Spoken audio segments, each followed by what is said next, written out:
mbandanye umwuga wanje wo kumenyesha amakuru ariko mbandanye no kugira ante no kwiteza imbere mu burimyi bworozi kuko Imana ikirema Adamu na Eva nk'ako ndabisoma muri Bibiliya yari yabahamagariye kurima inosi no kugaba ibikoko byose biri kuri inosi no kuvuga misiyo ya mbere Imana yaturemeye n'uburimyi n'ubworozi.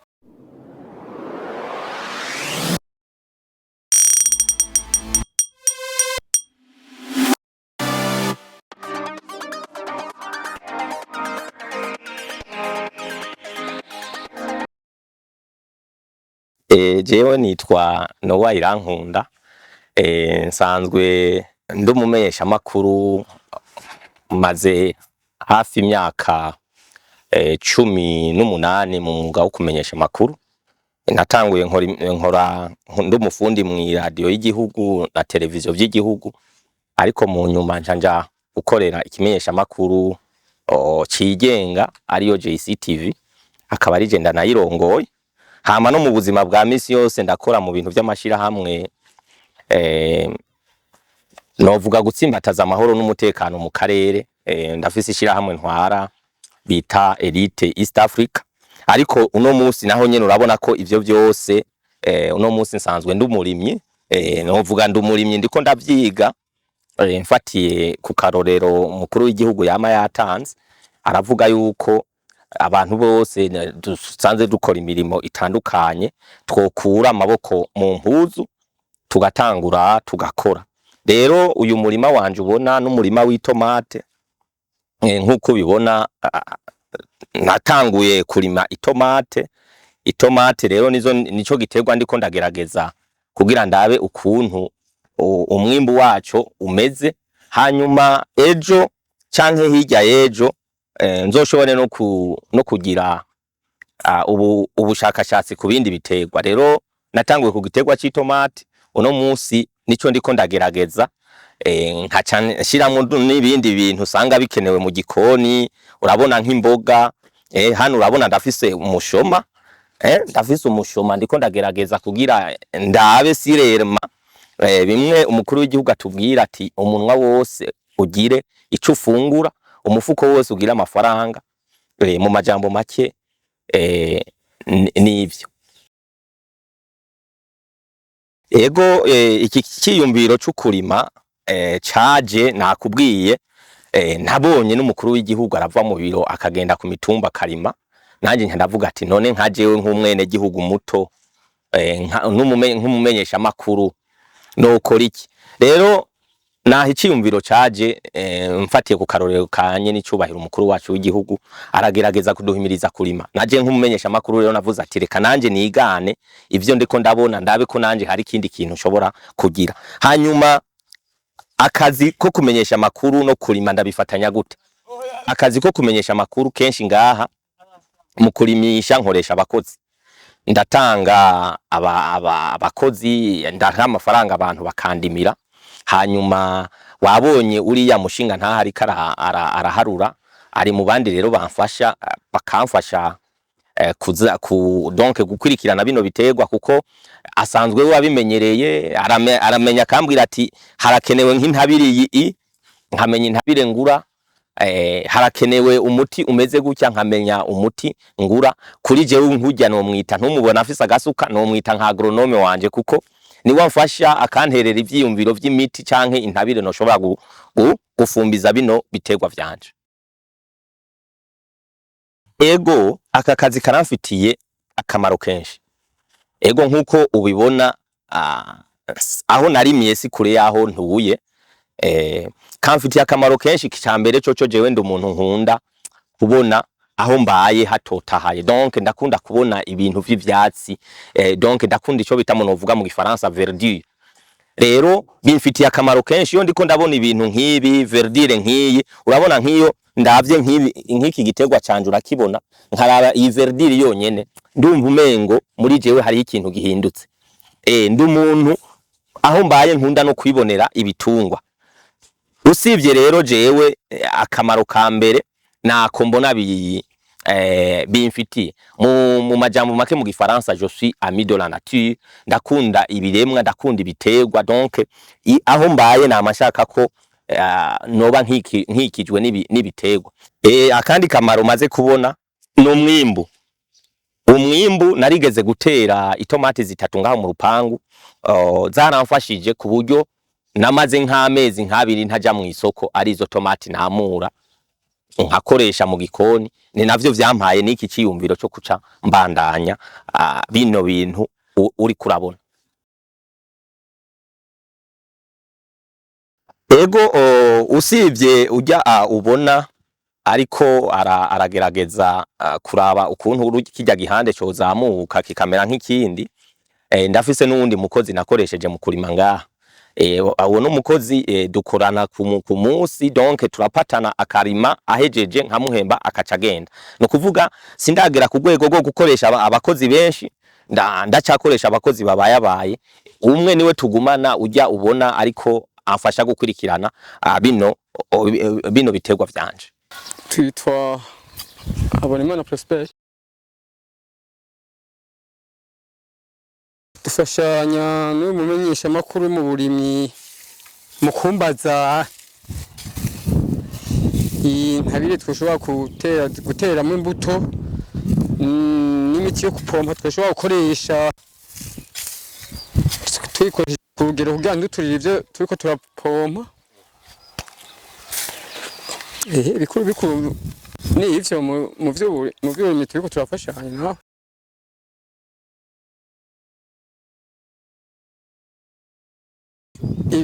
Twebwe twavyize kw'ishuri gusa inye hariho abagoronome b'indimo nko kuva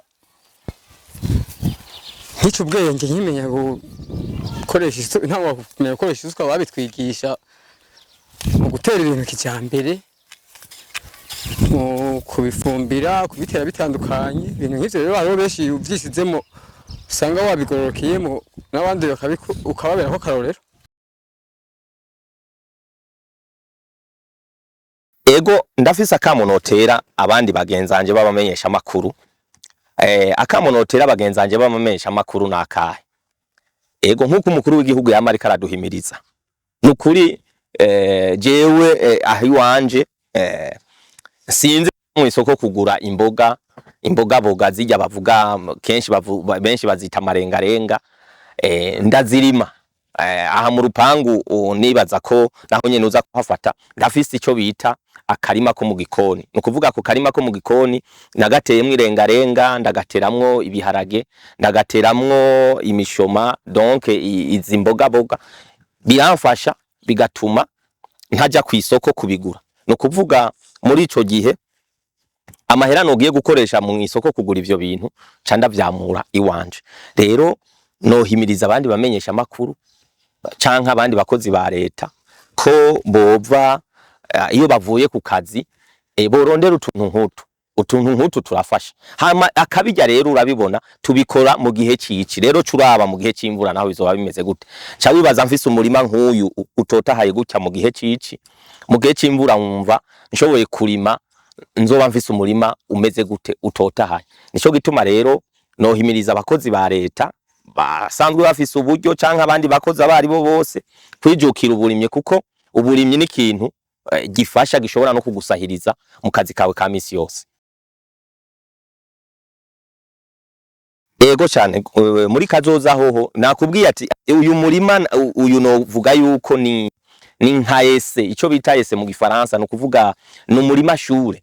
Umurima shure rero nagize natanguriye kuri aka karima nyene ubona aka karima gatoya. Ngomba manze ndaba umwimbu uvuye ngaha muri rino tasha aha mbaye benshi bahita ngo na matasha. Muri rino tasha yanje nkeneye kumanza kuraba ico no kwita umwimbu, la production. Hama naheza kuraba umwimbu muri rino tasha yanje, nzoca mpeza rero ndondere niyo uburyo bwankundira, nzoca mpeza ndondera ahantu hanini nshobore rero kugirira uburimyi bwanje bwiyaguye mu mvura, nshobore kurima ahantu hanini hiyaguye, ndabe ico nzoba mfise muri kazoza. Hama nanje ngiriye nte nshobore guterera mu iterambere ry'igihugu, ndetse no muri yambono kazoza imwe bavuga ati Uburundi bwifashe mu 2040 n'Uburundi buzoba buteye imbere mu 2060. Ndazi kugira iyo mbono tuyishikeko dutegerezwa guhaguruka twese tukava mu mabiro tukaza gukora.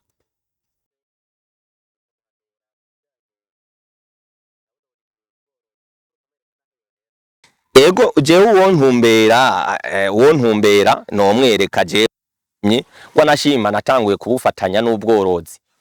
Ubworozi natanguye kugerageza ubworozi bw'inkoko z'ikirundi. Ahira mu rupangu ndazifise naho kenshi nkunda kuzikorako cyane ugasanga nizo ngira kaboga sinshobora gukena inyama ndazifise mu rupangu cantora imwe nkabaga nkarya. No kuvuga ubworozi bw'inkoko ndabufatanya n'ubu burimyi. Rero nuwoza ngana ndamaze kugira experience ico no kwita ivyigwa ku nkoko z'indundi.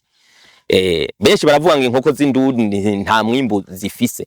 Jewe ndiko ndazigerageza nabonye umengo ni inkoko ishobora kubaho nk'inkoko zituze za mutoyi. Hari abantu nabibwiye ubushize ndababwira ati jewe naragize experience wanje. Inkoko ndazikurikirana inkoko ndundi sanga zirashobora guta amagi iyo ntayemereye yuko ibundikira nta ndwi zibiri zihaci idasubiye kubandanya itayandi magi. Rero ivyo byose ni ibintu nguma niga kandi n'abandi bantu uwonyegera wese ntushobora kumwigisha atakibazo. Iki cifuzo canje nifuza ko kigera kure. Nakubwiye je nabonye umukuru w'igihugu ahimiriza ndamubona mu kantu k'akazu ariko aramura amatomati we nabonye umengo yarashizemo uburyo bwinshi. Nanje ndavuga ati bashe ibintu bikora umukuru w'igihugu je kubera iki nanje ntobikora. Nico gituma rero naciye mvuga ati mu mbono yanje muri kazoza nabikubwiye uyu n'umurima shure. Uyu murima wanje n'umurima shure no witwa umurima wa mbere n'umurima shure. Nifuza rero muri kazoza yuko nzobikora mbandanye umwuga wanje wo kumenyesha makuru ariko mbandanye no kugira ante no kwiteza imbere mu burimyi bworozi kuko Imana ikirema Adamu na Eva nkako ndabisoma muri Bibiliya yari yabahamagariye kurima inosi no kugaba ibikoko byose biri kuri inosi. Ni kuvuga mission ya mbere Imana yaturemeye n'uburimyi n'ubworozi. Rero nifuza yuko nifuza kuguma kuri iyo mission y'Imana ku buryo nanje ejo canke hirya yejo noshobora kwiteza imbere biciye mu burimyi. Murakoze cyane nkahamagarira abandi bantu bose babishoboye kwijukira uburimyi.